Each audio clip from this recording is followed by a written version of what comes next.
Vamos a hablar de los fundamentos de la educación. Los fundamentos esenciales de la educación son tres: la similitud, el tiempo y los recursos. Similitud en cuanto al conocimiento que puedes expresar como docente al estudiante y como aprendizaje del estudiante del maestro. Es decir, esa similitud en el contenido, en la materia, en aquella propuesta que estás haciéndole al aprendiz. Cuando se hace similar entre el aprendiz y el profesor, se establece la comprensión.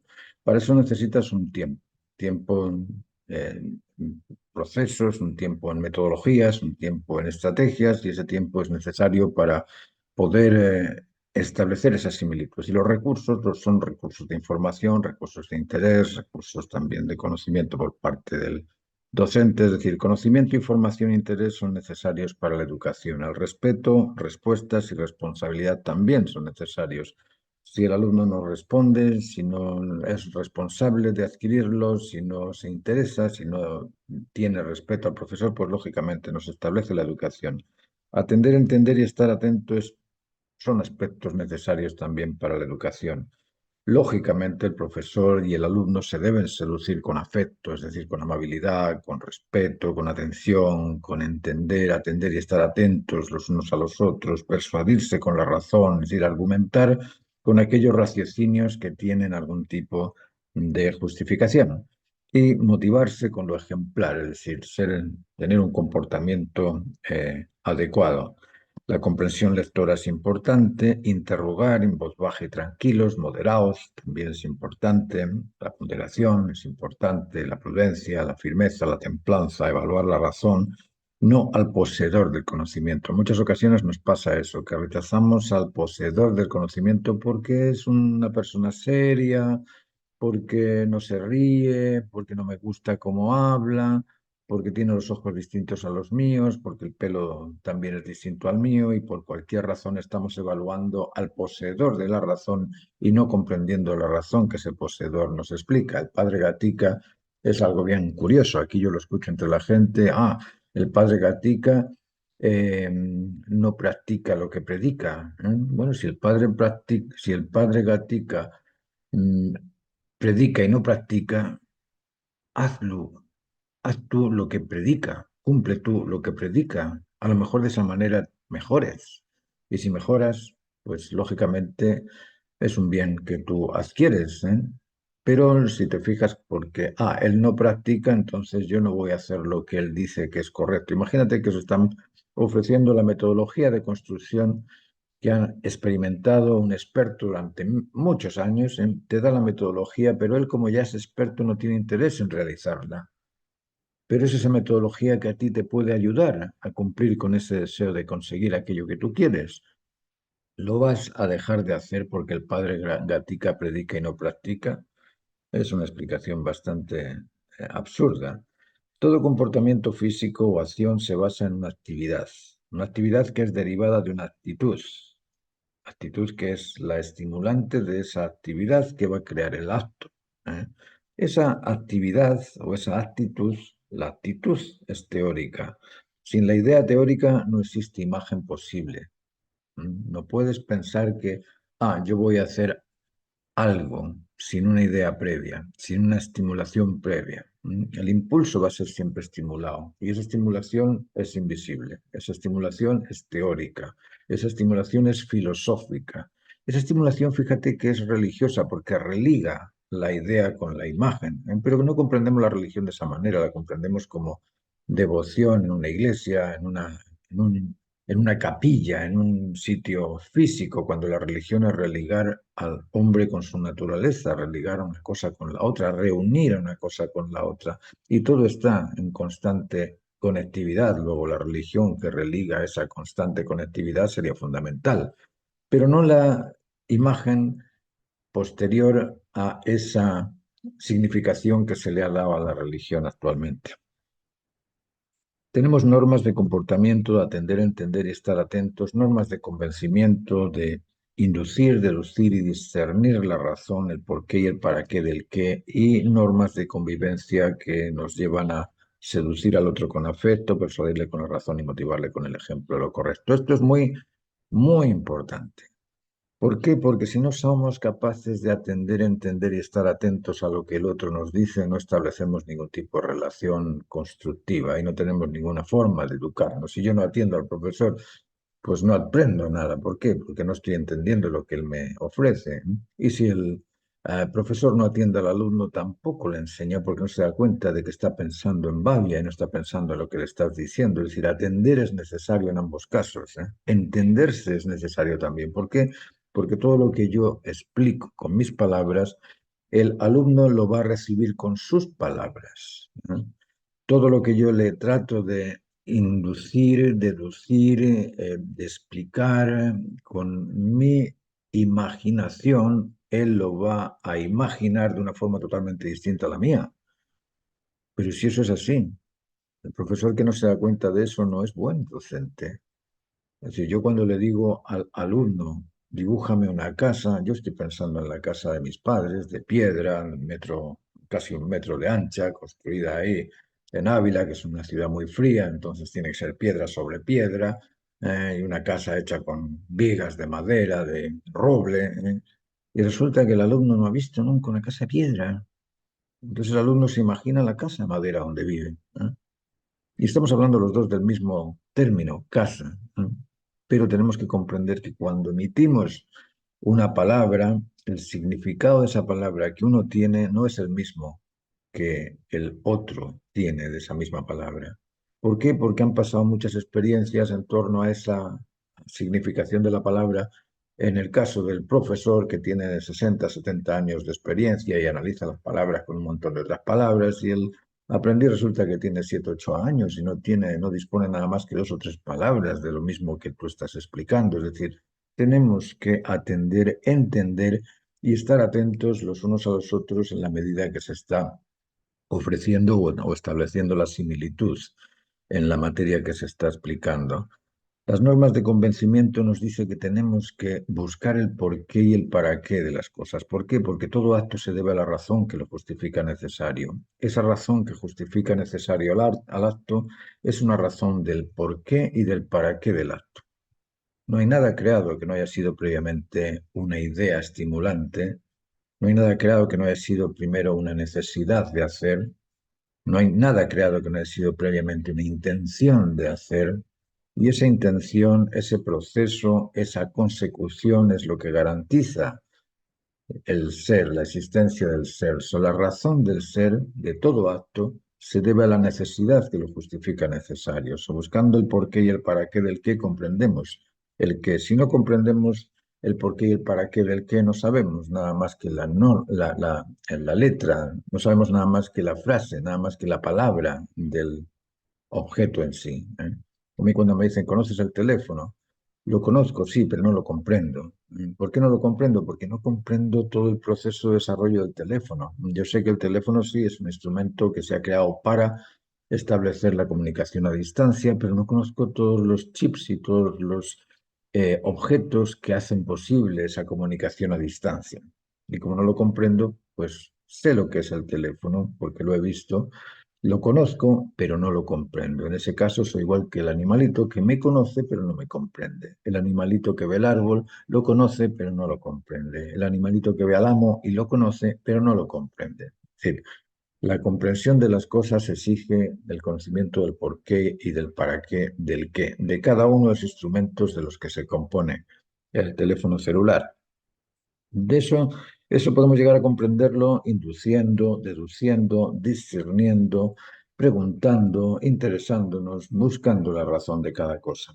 Y tenemos también normas de convivencia. Las normas de convivencia nos dicen que tenemos que ser moderados en el intercambio, en ese dar y recibir que se establece entre un sujeto y un objeto, entre un emisor y un receptor. En una relación existen estos dos aspectos duales complementarios y esa dualidad complementaria se cumple o se completa atendiéndose el uno al otro, entendiéndose el uno al otro y estando atentos los unos a los otros. Y el modo de mantener la convivencia es mediante una actitud seductora, amable, me refiero.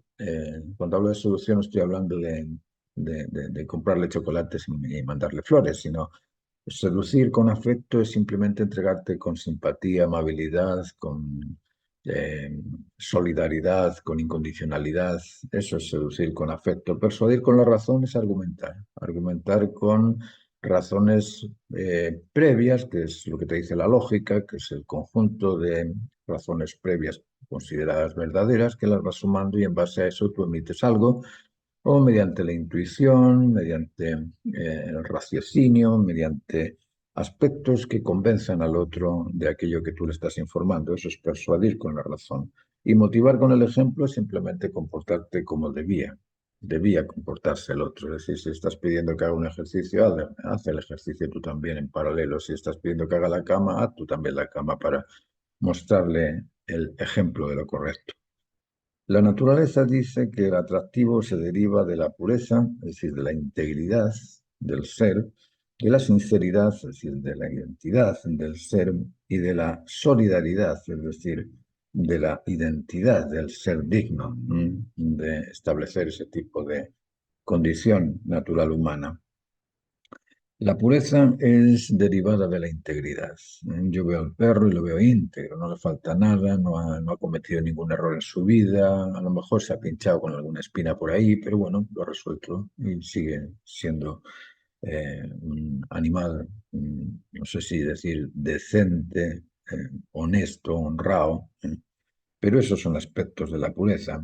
La sinceridad, pues lógicamente cuando te identificas, cuando estás seguro de tu condición, cuando sabes qué es lo que eres, por qué eres y para qué eres, pues te sientes seguro. Y no hay otra, no hay más. No es necesario ir a un psicólogo o un psiquiatra para descubrir tu identidad. Basta con preguntarte qué soy, por qué soy, para qué soy. Nada más que eso. Y la solidaridad, pues es esa actitud incondicional de entregarte por el bien del otro. Eso es lo que nos pide la naturaleza, que nos entreguemos por el bien del otro. ¿Qué es creación? ¿Qué es creación? Esa palabra que tanto utilizamos en el arte.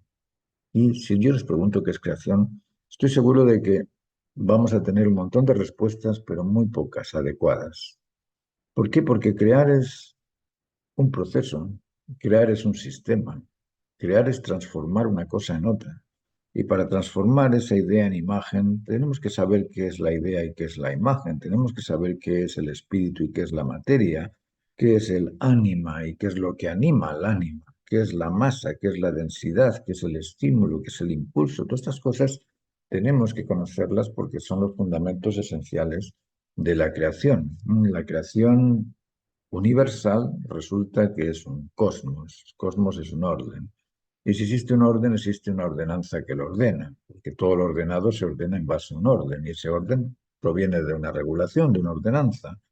Ese orden que existe en el cosmos, que es trinitario también, que es un orden unitario, dual, trinitario.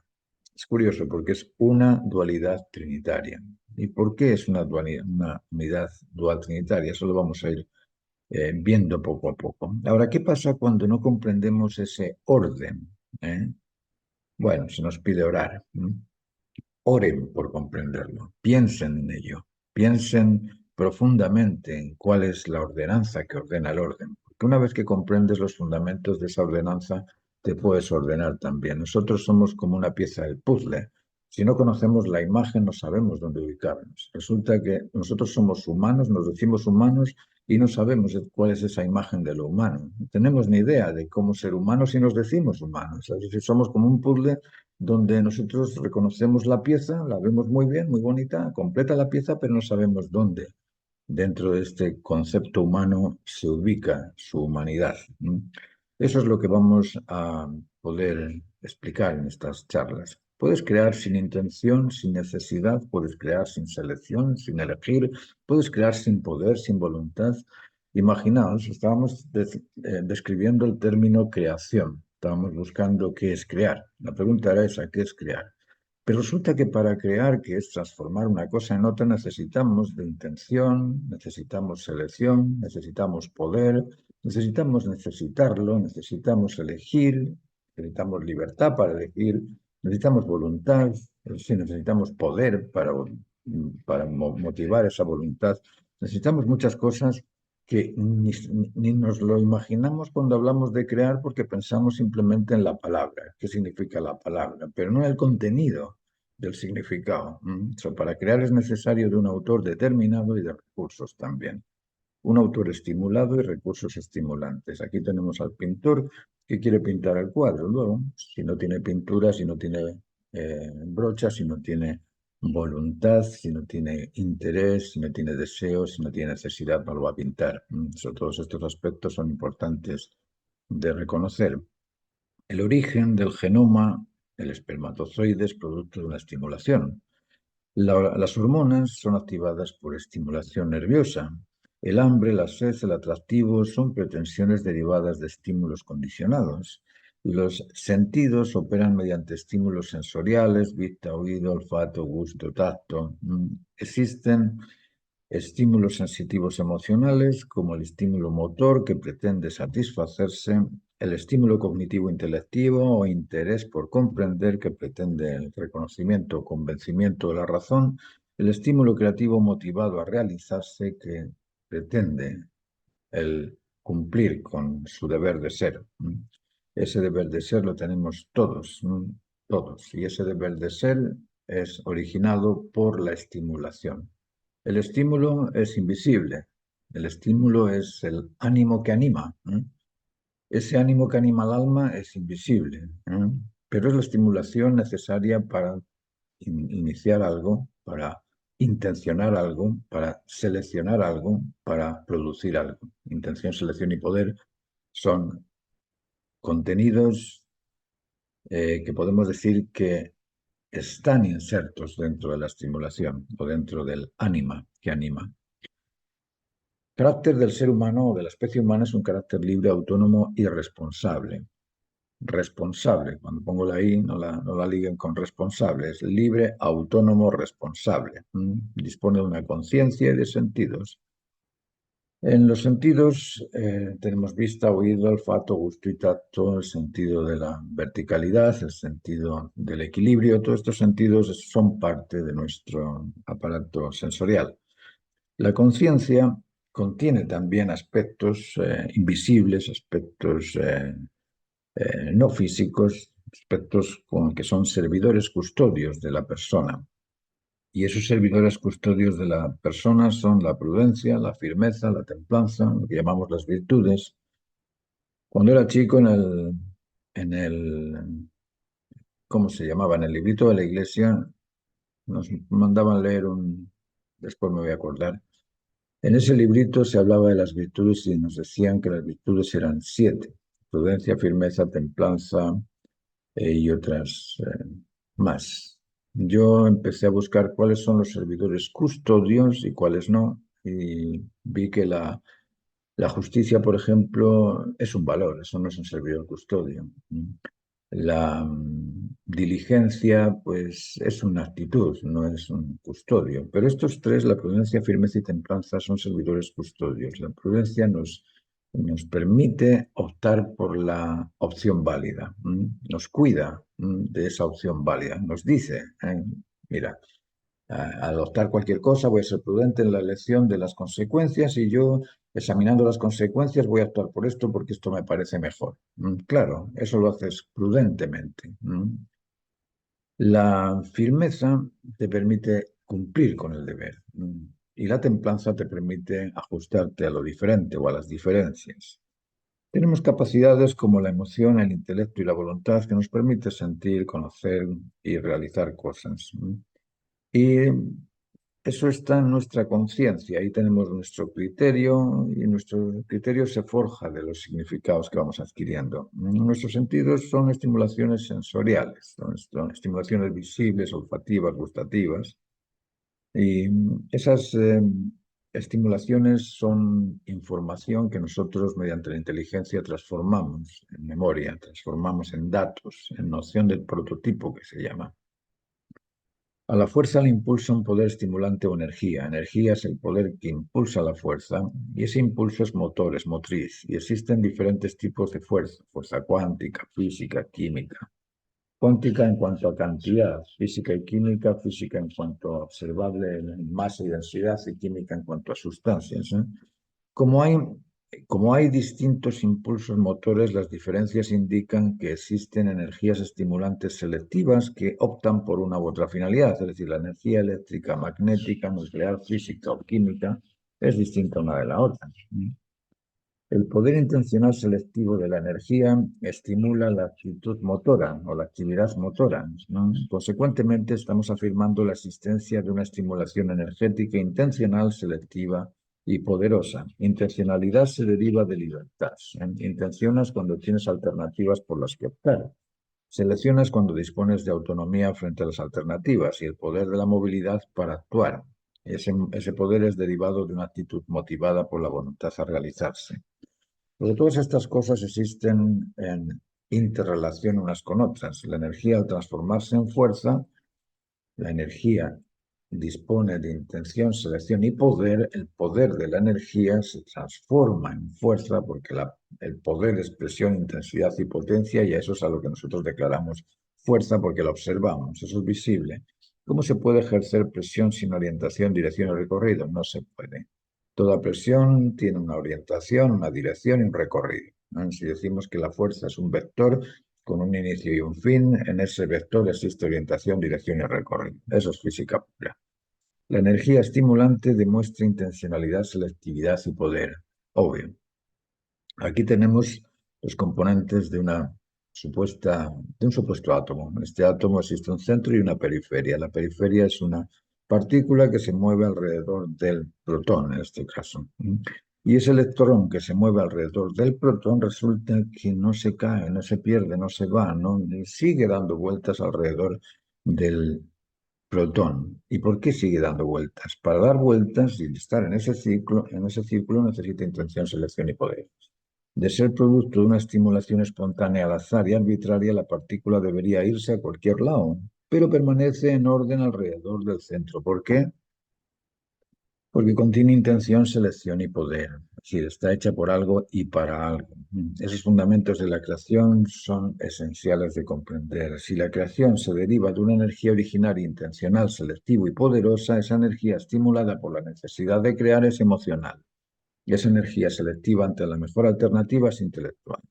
Y esa energía originaria o generadora de la información del genoma dispone de la voluntad para cumplir en imagen dicha información en idea. Es decir, cuando estamos hablando de que el ADN tiene información, sí, sí, tiene información, claro, pero también tiene intencionalidad, selección y poder. ¿Por qué? Porque intenciona, el genoma te va a hacer humano si es un genoma humano, ¿eh? No te va a hacer una cabra si es un genoma humano. Es decir, tiene selectividad, ¿eh?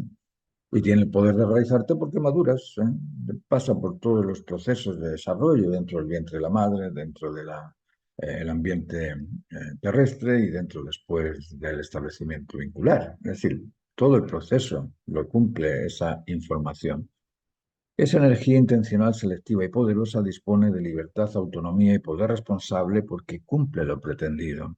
Dispone del poder de crear finalidades específicas distintas en base a pretensiones también específicas distintas. Es decir, dentro de esta energía existe alguna dosis sensible, alguna dosis de ajuste, y el ajuste se ajusta cuando concuerdan las cosas, se deben a una razón, y esa razón es el poder de concordar y a una voluntad que lo produce, que lo realiza. Lo siente, se ajusta y motiva. Esa energía estimulante o idea ha de existir en algún contenedor de estímulos. El estímulo pretende y se satisface, se interesa y convence, se motiva y beneficia. El establecimiento de la estimulación existe contenido en el valor. Valor es la cualidad contenida en el objeto que satisface, convence o beneficia al sujeto que lo aprecia. Eso lo hemos explicado ya varias veces.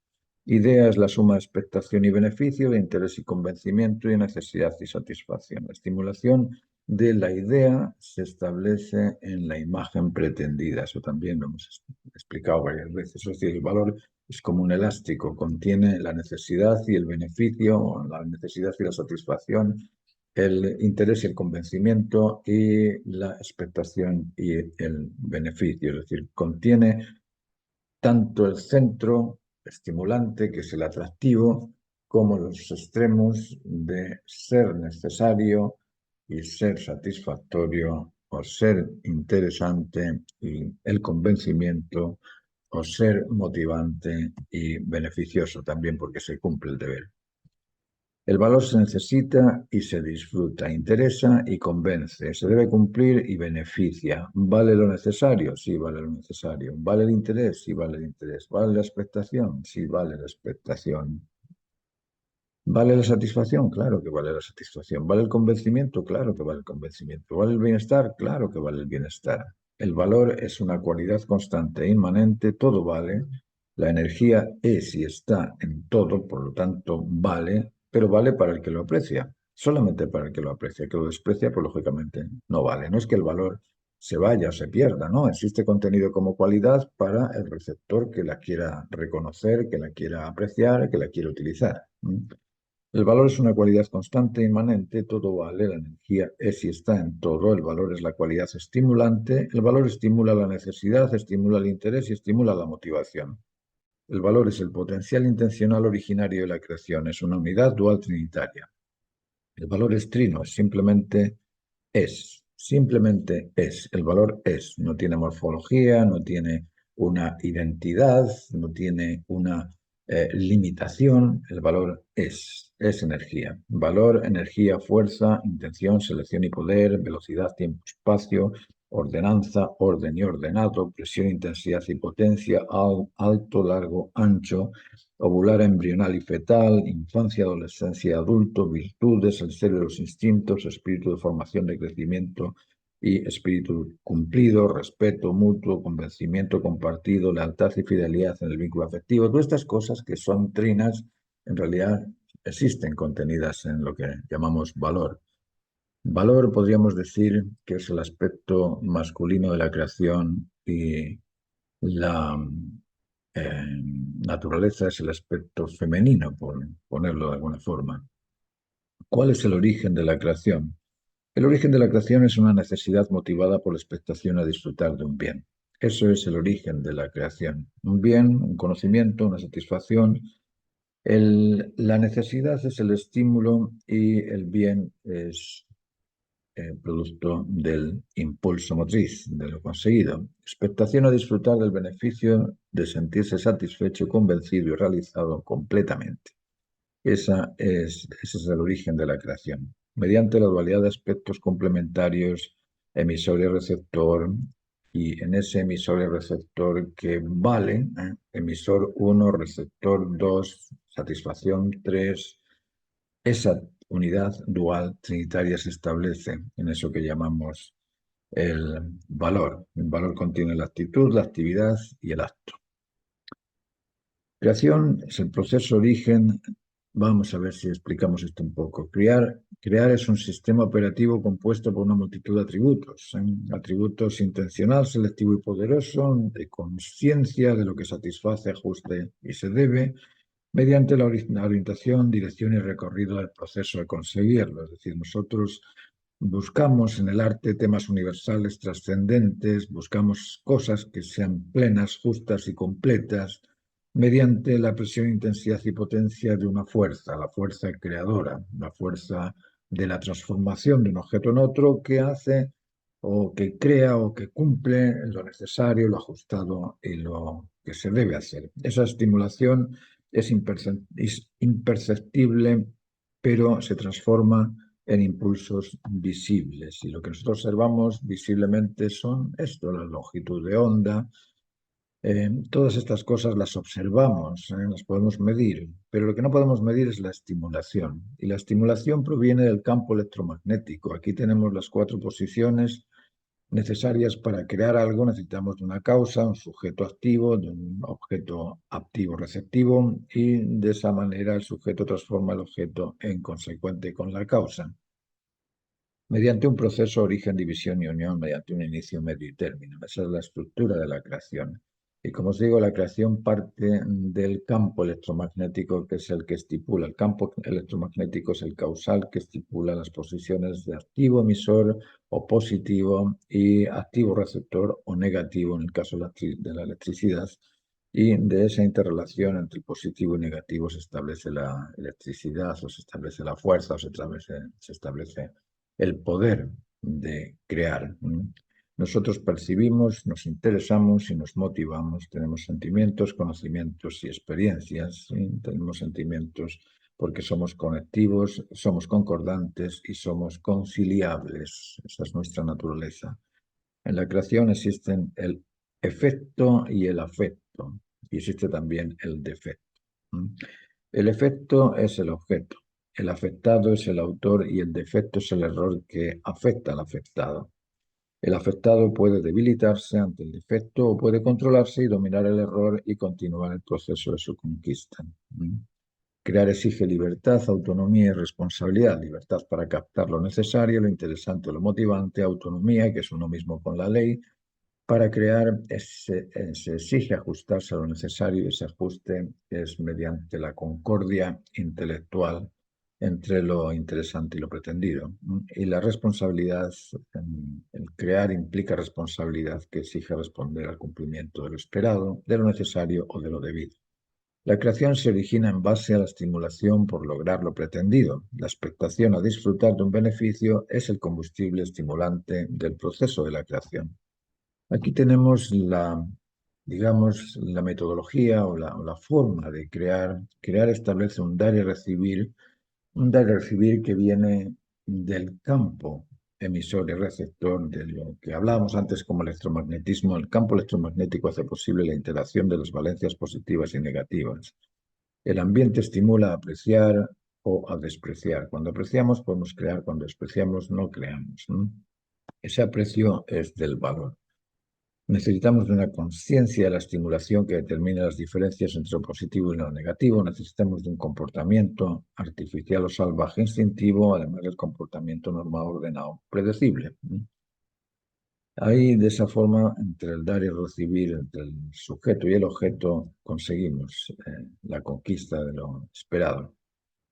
Crear implica una actitud de dar y recibir una relación interactiva entre el sujeto que entrega y el objeto que es transformado por el sujeto en consecuente con la idea que pretende el creador. Es decir, esa idea que pretende el creador proviene del campo, proviene del ambiente, proviene del exterior. No es algo que surja en uno así, yo la creé, la originé. No, cuando estamos pintando algo que ya ha sido de alguna forma manifiesto en la conciencia del autor. Es decir, estamos pintando un paisaje porque hemos visto un paisaje, si no, no pintaremos un paisaje. Estamos pintando un retrato porque hemos visto una persona, si no, no pintaremos una persona. Esa persona está fuera, está en el ambiente. Todo lo que hacemos proviene del ambiente, incluso aquello que imaginamos. Cuando imaginamos un cubismo, estamos hablando de figuras geométricas que las hemos aprendido al colegio. Todos sabemos que era un cubo, que era un rectángulo, que era un triángulo, que era un... Todas estas figuras ya están dentro. Ya están dentro porque han entrado a través de nuestros sentidos. Si le pido a un ciego que me pinte un paisaje, pues va a ser muy difícil. ¿Por qué? Porque no lo ha percibido. A lo mejor va a poner cuatro cosas eh, que piensa por la sensación de espacio que tiene, que están más lejos o más cerca, pero tiene que tener primero la experiencia del exterior para poder hacer algo con la creación. Por eso que hablamos del campo emisor o el campo electromagnético o ese poder externo que es el que nos estimula a impulsarnos en la realización de algo. Al estimularlos, apreciamos y cuando apreciamos, valoramos y ese valor es aquel estímulo que nos motiva a hacer. Pero si despreciamos, esa estimulación se pierde. Se pierde porque no nos interesa, no nos satisface, no nos motiva, no nos beneficia y si no nos beneficia, no nos satisface, no nos interesa, ¿qué vamos a hacer? No lo vamos a hacer. Luego el desprecio es simplemente una actitud resentida de rechazo, acusación y reclamo de algo que observamos. Para crear necesitamos de la estimulación y esa estimulación es la que establece diferencias entre el activo y el receptivo, entre el positivo y el negativo. No es positivo bueno y negativo malo, sino que es valencias, activo emisor, activo receptor. Los dos son activos, los dos son válidos, pero le llamamos positivo y negativo por distinguirlos nada más. Ese positivo y negativo establece un complemento con lo externo, con lo que vemos, y un complemento con lo interno, con lo normado. El comportamiento artificial, salvaje, instintivo lo hacemos con el cuerpo, y el comportamiento normado, ordenado, predecible lo hacemos con nuestra conciencia. La conciencia y el instinto son un aspecto dual complementario que nos permite la existencia del ser, el ser pleno, justo y responsable al cumplir con el deber. Ahora, ¿cómo cumplimos el deber? Bueno, porque tenemos intención, selección y poder, y esa intención, selección y poder existe en la partícula porque es un sistema operativo compuesto de conectividad, está compuesto de dualidades o dualidad complementaria, está compuesto del dominio sobre el centro, está compuesto del rechazo al desorden, está compuesto del proceso en tres etapas, de la finalidad específica a conseguir y de la determinación cumplida. Cuando estamos hablando de la partícula, estamos hablando de estos aspectos de operatividad, ¿no? La partícula es un operativo y, como os digo, ese operativo de la partícula es conectivo, dual complementario, dominado por el centro del progreso, rechaza el desorden del progreso, aquello que impide el progreso, y se cumple en tres etapas y cumple una finalidad específica, la de ser un átomo de hidrógeno, un átomo de helio, un átomo de oxígeno. Esa finalidad específica se cumple en la partícula. ¿Y por qué en la partícula? Porque en el ser humano también. La persona es también un ser operativo compuesto de los mismos aspectos conectivos. Nosotros nos conectamos, nuestra mente y nuestro cuerpo se conectan, nos conectamos con los amigos, con los parientes, con los familiares, y establecemos aspectos duales complementarios con ellos, establecemos el nosotros que se compone del tú y yo, establecemos también esos aspectos del tú y yo centrados en algo que nos interesa mutuamente, y ese es el dominio sobre el centro que nos permite progresar en el conocimiento, en el sentimiento, en la productividad. Rechazamos aquello que desordena ese proceso de desarrollo, progresamos en tres etapas para cumplir esa finalidad específica que queremos lograr y cumplimos con el deber de realizarlo. Para cumplir cualquier cosa necesitamos de los fundamentos de la creación, y los fundamentos de la creación ya los hemos hablado, es la estructura base de cuatro posiciones, pero para poder crear algo, lo primero que tenemos que hacer es pensar en qué es lo que vamos a hacer. ¿Mm? Y para pensar en qué es lo que vamos a hacer, estamos evaluándolo de una forma prudente. Luego, la prudencia en la elección de alternativas es lo que nos permite optar por aquella alternativa válida. Después vamos a tener que templarnos frente a las diferencias o lo diferente y ser firme en la determinación de cumplir aquello que pretendemos. Fundamento esencial de la creación son las virtudes. Y aquí en este dibujo os explico el operativo, cómo funcionan esas virtudes. Decimos que la prudencia es esa opción o esa actividad previa a la opción de tomar la alternativa válida porque la hemos evaluado. Hemos pensado en qué es lo que va a suceder si origino esta relación mediante esta intención, y, bueno, después voy a tener que tener firmeza en cumplirla y voy a tener que ajustarme, siendo templado, ajustarme frente a las diferencias que vaya encontrando en el proceso. A lo mejor tengo frustraciones que superar. Bueno, superando las frustraciones, siendo firme en la determinación de superar las frustraciones, voy a ser prudente en la elección, y como esa elección prudentemente la evalúo y veo que es buena, soy firme en la determinación, soy templado en el proceso y la cumplo. En las escuelas no le dan importancia a las virtudes. Yo creo que nunca nos han explicado esto de las virtudes, ni el celo, ni los instintos, porque no nos explican esto en la formación del carácter y de la cultura humana. No lo sabemos porque no nos lo enseñan, pero sin virtudes no obtienes al virtuoso. Sin control de los instintos no se domestica el animal humano salvaje. Y sin control del celo extremo o del recelo no superas el resentimiento, el cinismo, la hipocresía o la rebeldía y la venganza. Es fácil aparentar ser simpático, entretenido y colaborador, pero lo difícil es restaurar la falta de respeto, restaurar la falta de confianza, restaurar la falta de unidad, perdón, restaurar la falta de unidad. El contacto es fácil, la vinculación es un ejercicio constante. Ejercitar el cuerpo es simple, ejercitar la vinculación es una especialidad reducida únicamente a personalidades especiales. Al virtuoso lo hace la virtud, pero la virtud se debe al virtuoso. El virtuoso puede lograr esa especialidad única, extraordinaria, si es que controla y domina la prudencia, la firmeza y la templanza.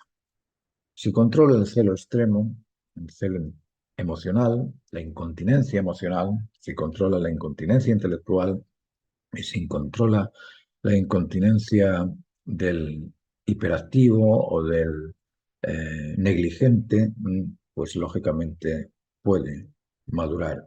Y si controla los instintos de protección, conservación y reproducción, también madura.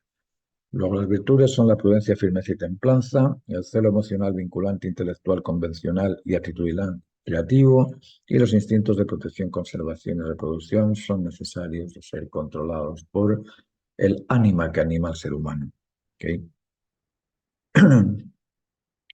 Proceso de realización, la primera etapa, ¿qué es lo que tenemos que hacer en ese periodo de crecer, multiplicarnos y realizarnos? ¿Qué es lo que tenemos que hacer al crecer? Bueno, al crecer el sujeto tiene que atravesar por esas etapas de infancia, de adolescencia, de adulto, y conseguir en esa etapa de adulto ejercer el control y dominio de su cuerpo. Cuando la mente controla el cuerpo, cuando la conciencia controla el instinto, progresa. Y en ese progreso el autor en control de las virtudes, el celo de los instintos se realiza.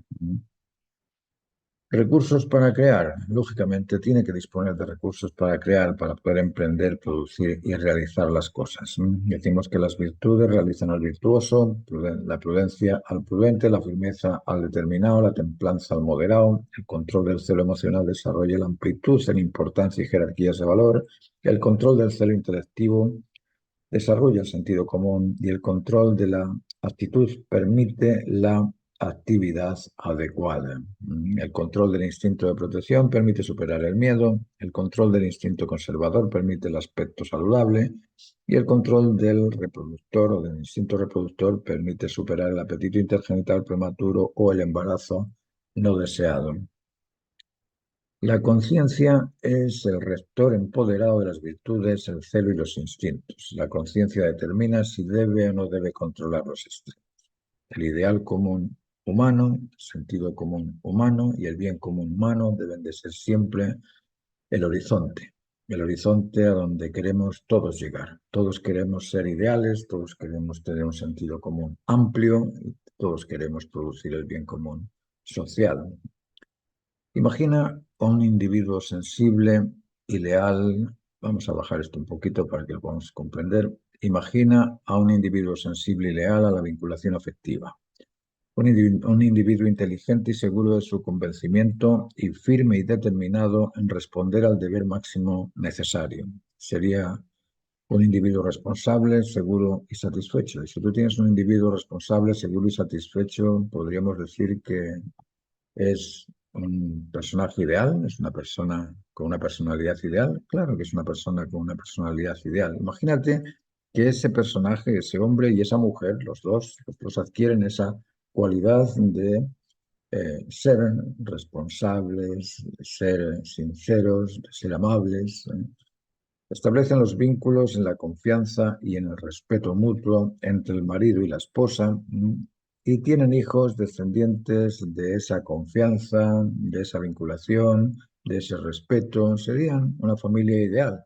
Ideal si tienen ese ideal común los dos, si comparten ese sentido común los dos y si establecen ese bien común los dos. El autocontrol y la lealtad a los vínculos en la confianza y en el respeto atraen al complemento. El complemento que comparte la lealtad a la vinculación afectiva, a la confianza y al respeto atrae al complemento. Satisfecho, seguro y suficiente. Si tenemos un hombre satisfecho, seguro y suficiente, y tenemos una mujer satisfecha, segura y suficiente, tendríamos una dinastía de hijos también satisfechos, seguros y suficientes. Y en caso de que alguno no lo fuera, como la mayoría lo sería, se sentiría atraído por el bienestar de la mayoría. El problema que tenemos hoy en día es que tenemos a la mayoría de familias no constituidas. Y al ser familias no constituidas, desconectadas, que no son sinceras, que no son solidarias, pues lógicamente tenemos ese ejemplo y nos atrae el poder de ese ejemplo de familias desconectadas. Y eso es lo que estamos padeciendo a nivel así global. Déjeme ver si puedo subir esta imagen para poder explicar esto.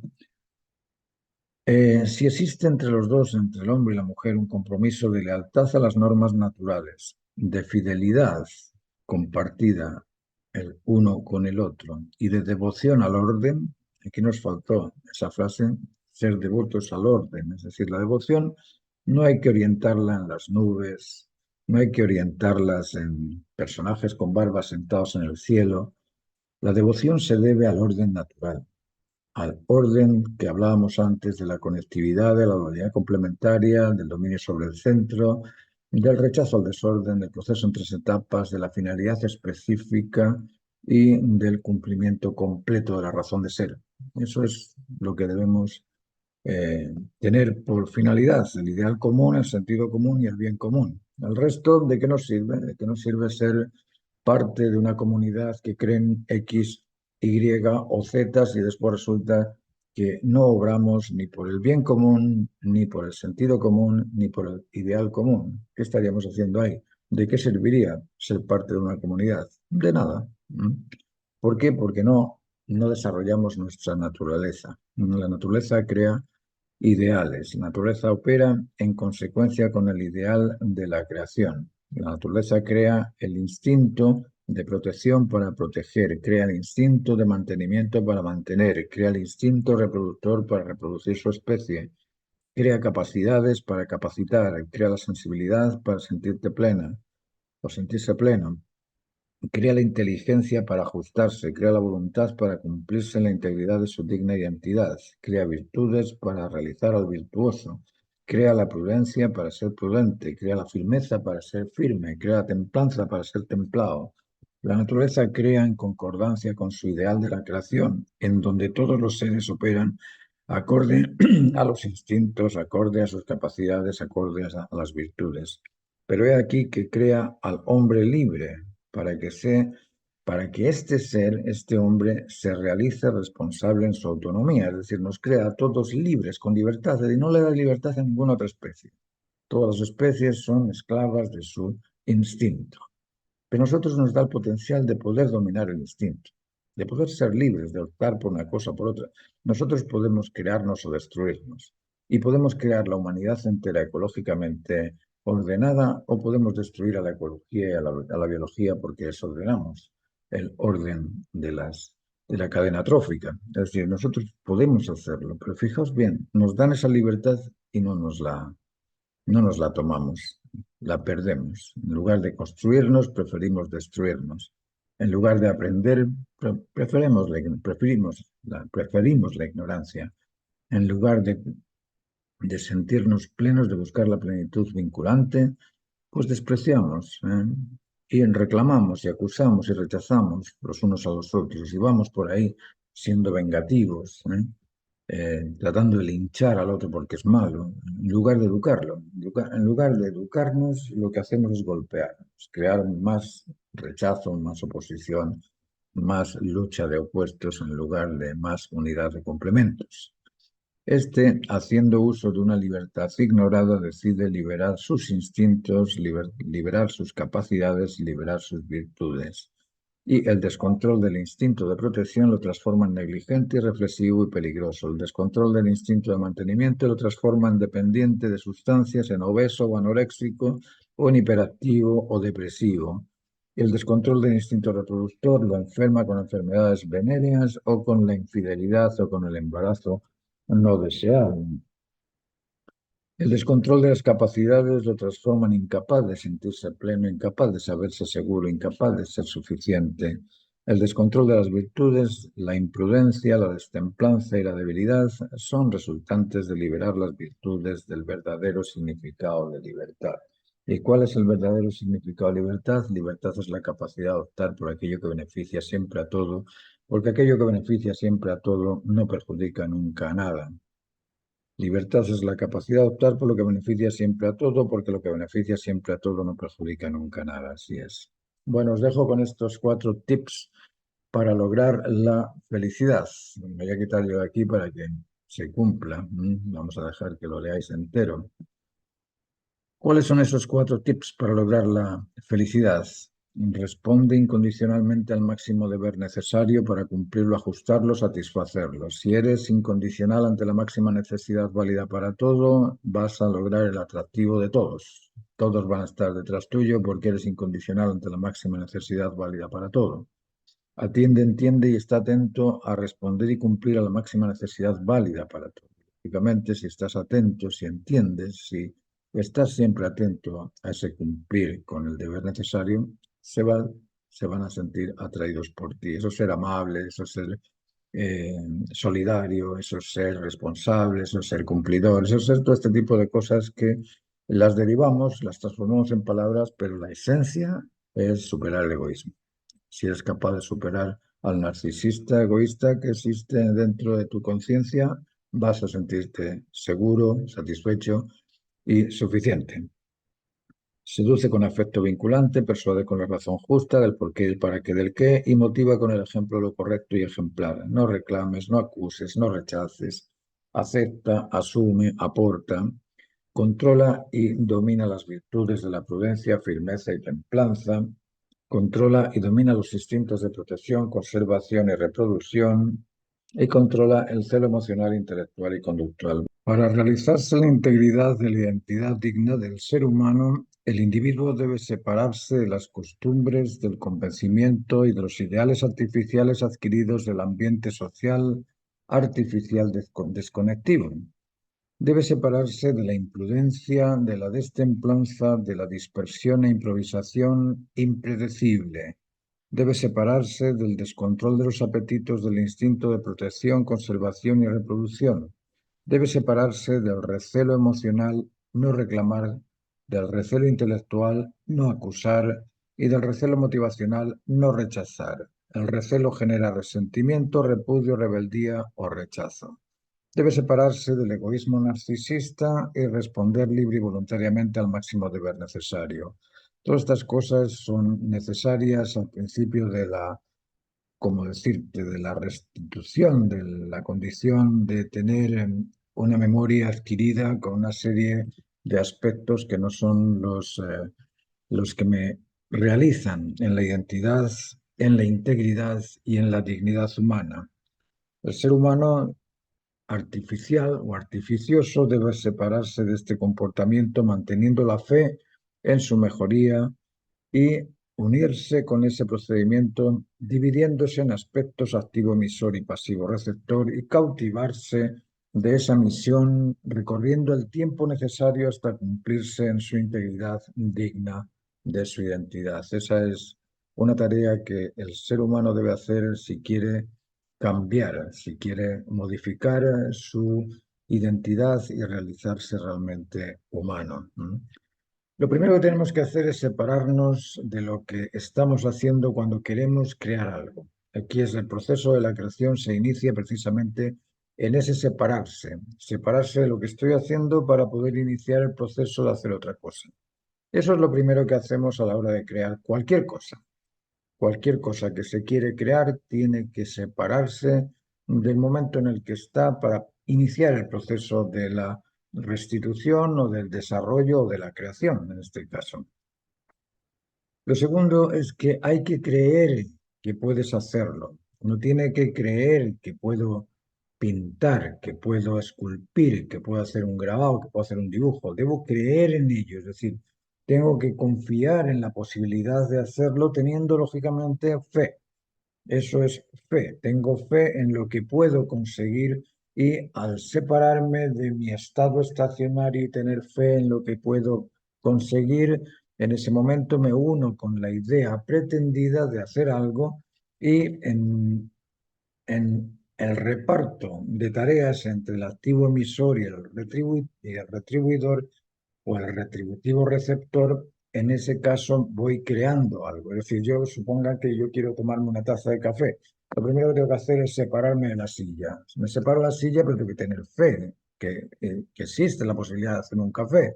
Sé dónde está el café en la cocina, sé dónde está el azúcar, dónde está la leche, sé dónde está el tazón, sé dónde está el fuego. Puedo calentar el agua en el fuego y hacerme el café, pero tengo que unirme con esa idea durante todo el proceso de desarrollo y repartir la tarea entre, ok, mis piernas van a ir caminando, el suelo va a ir recepcionando mis piernas, voy a ir hacia la cocina, voy a tomar los objetos necesarios para preparar el té o el café y de esa forma reparto las tareas, pero siempre cautivado por el proceso completo hasta resolverlo o realizar lo esperado. Eso es así, nos guste o no, es así.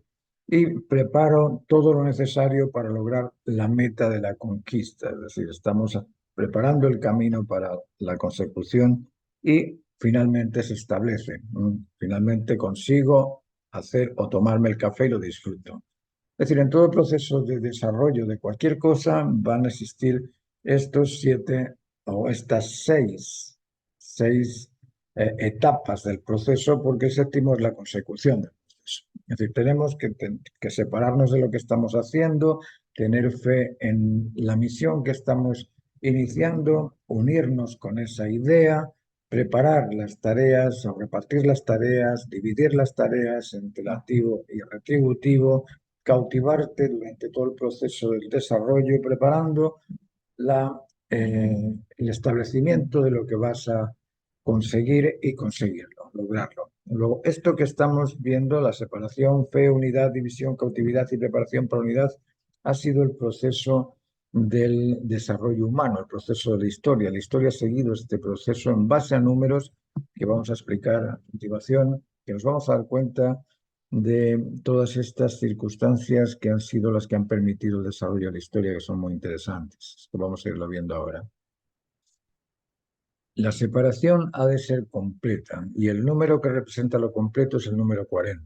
Al iniciar la actividad de realizar algo diferente a lo que se está haciendo, esa actitud se debe transformar en actividad y solo se activa al confiar completamente, es decir, ahí tenemos al número 40. Confiar completamente en lo nuevo pretendido. La expectación sin esa seguridad en poderlo conseguir no se impulsa a conseguirlo.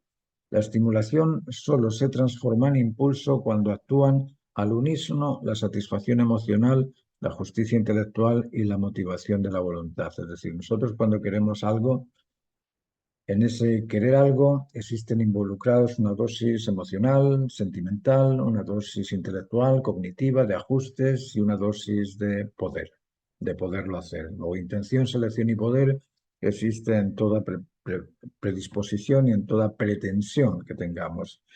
Por eso es necesario establecer los números de la totalidad, el 40. El 40 es el periodo de separación, el 40 es el periodo de fe. ¿Por qué? Porque necesitamos una fe completa durante todo el proceso y necesitamos separarnos completamente de lo que estábamos haciendo. Ese completo se representa por el número 40. 40 es el número de la totalidad, de lo cumplido, de lo completo. Una vez completamente motivado, convencido y satisfecho de poderlo conseguir, se debe unir la naturaleza directiva con el cuerpo dirigido a conseguirlo. Esa unidad entre mente y cuerpo o entre emisor y receptor es el reflejo del establecimiento del número 12. Es decir, los tres objetivos de cada una de las posiciones, perdón.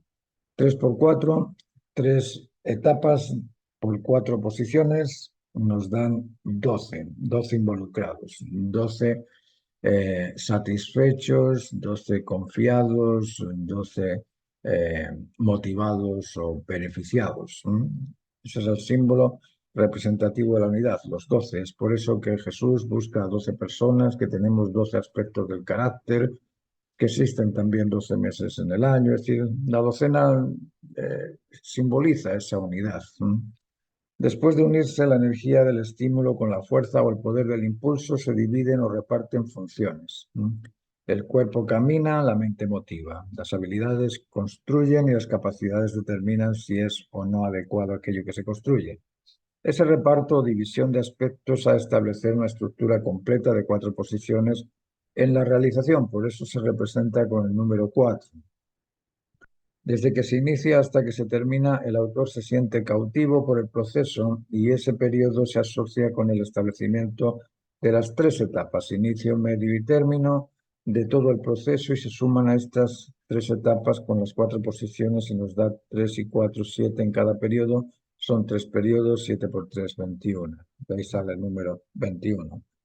La etapa completa del proceso es un periodo de repartición para la unidad y se representa con el número 40. El proceso en números de la actividad creativa es muy interesante de analizar.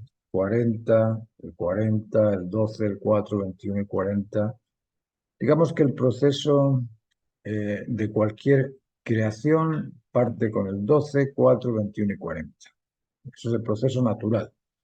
Pero resulta que en la creación nosotros tenemos que restituir los fallos que hemos cometido antes y para restituirlos usamos el 40, que es el número de la totalidad. Entonces nos separamos de todo lo que había antes y nos concentramos en lo nuevo. Claro, pero antes perdimos la fe también. Bueno, ahora vamos a darle en 40 a la fe también. Vamos a cumplir con la fe durante un periodo relativo al 40 también. Entonces tenemos 40 como representativo del separarnos completamente, 40 como el de estimularse completamente, 12 como la unidad en la confianza, 4 como la repartición, 21 como el cautivado del lograrlo, estar cautivado de lograrlo, y el 40 como el proceso a conseguirlo. Toda actividad se debe a una actitud y toda actitud queda reflejada en la actividad, ¿eh?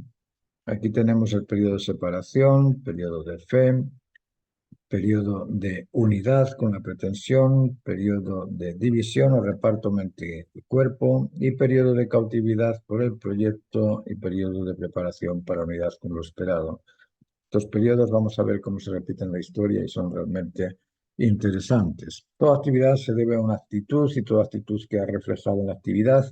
Todo acto se debe a la razón que lo justifica necesario y la razón del acto da sentido a la necesidad de realizarlo. La historia es una actividad manifiesta que se justifica en la actitud que la provoca y la produce. Y todas las cosas que han sucedido a lo largo de la historia han sucedido por algo y para algo. La historia humana es la manifestación de una necesidad global humana, no es la historia de particularidades espontáneas, eso no es historia. Vamos a seguir con los procesos y vamos a ir viendo cada una de estas etapas y cómo se aplica a lo largo de la historia. ¿Dónde se origina este ordenamiento numérico? La separación. Para crear algo, el creador se debe separar de lo que está haciendo o iniciar un proceso consecuente con lo pretendido y diferente al estado en el que se encuentra el creador. Fe. Debe esperar un beneficio y creer que lo puede conseguir o establecer. Unidad. Debe unirse con su proyecto completamente antes de iniciar la transformación del mismo. División. La transformación es un reparto de actitud y actividad y en ese reparto existe una división de facultades. Cautividad. Una vez emprendida la tarea de la transformación, esta cautiva al autor hasta lograrlo. Y la preparación para la unidad es el proceso completo de la consecución del bien pretendido por el creador. Si vemos en la historia, ocurren estos paralelos que son muy interesantes de analizar. Por ejemplo, nosotros somos cristianos. Supuestamente el catolicismo es un origen cristiano, pero este origen cristiano parte del judaísmo. Y los judíos comienzan con Abraham. Supuestamente Abraham es el padre de la fe.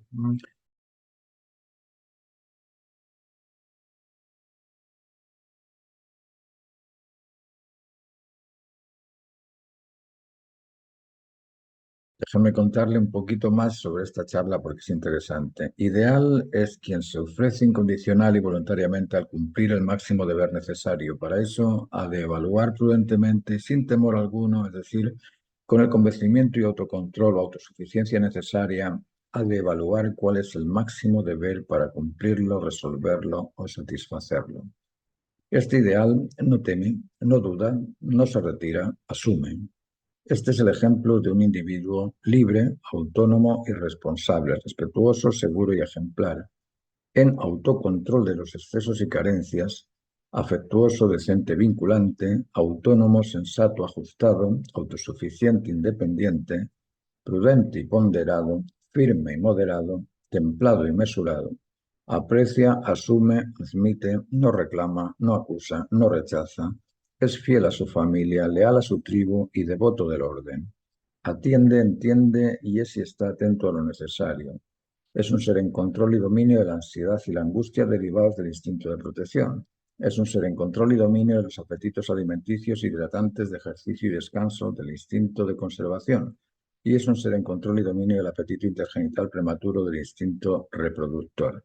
Es una persona en control del celo emocional, en control de la incontinencia emocional, en control del celo intelectual, en control de la incontinencia intelectiva, en control del celo conductual, en control de la incontinencia de los impulsos.